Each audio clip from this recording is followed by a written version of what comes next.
राम राम शेतकरी मित्रांनो, पाहुयात छत्रपती शिवाजी महाराज मार्केट यार्ड लासलगाव तसेच पुणे गुलटेकडी येथील आजचे म्हणजे दिनांक 2 डिसेंबर 2024चे कांदा बाजार भाव. चला तर मित्रांनो जाणून घेऊयात आज लासलगाव तसेच पुणे गुलटेकडी येथे कांदा भावाची आवकेची परिस्थिती नेमकी कशी आहे. तर सुरुवात करूयात नाशिक जिल्ह्यातील महत्त्वाचा कांदा मार्केट असलेल्या लासलगाव येथून.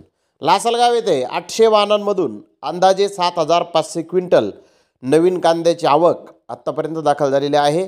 नवीन लाल कांद्याचे सरासरी बाजारभाव 3,700 रुपये क्विंटलपर्यंत सरासरी कांदे लासलगाव येथे आत्तापर्यंत विकत आहेत. तर टॉप क्वालिटीचा एक लॉट 4,800 रुपये क्विंटलपर्यंत लासलगाव येथे आत्तापर्यंत नवीन कांद्याला बाजारभाव निघालेले आहेत.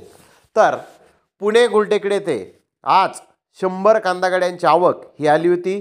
जुन्या कांद्याचे बाजारभाव 5,500 रुपयापासून 6,300 रुपये क्विंटलपर्यंत जुने कांदे आज पुणे गुलटेकडी ते विकलेले आहेत. जुन्या कांद्याचा सेल ओके आहे आणि बिग साईजमध्ये सेल हा ओके आहे. तर नवीन कांद्याचे बाजारभाव 2,000 रुपयापासून 4,200 रुपये क्विंटलपर्यंत आज पुणे गुलटेकडी ते कांदे विकलेले आहेत. तर नवीन कांदे बिग साईजमध्ये 4,300 रुपयापासून 4,800 रुपये क्विंटलपर्यंत नवीन कांदे आज पुणे गुलटेकडी ते विकलेले आहेत. नवीन कांद्याचा सेल व्हेरी स्लो असा मेसेज आहे. तर धन्यवाद मित्रांनो, आपण माझा व्हिडिओ शेवटपर्यंत पाहिल्याबद्दल. व्हिडिओ आवडल्यास लाईक करा, शेअर करा.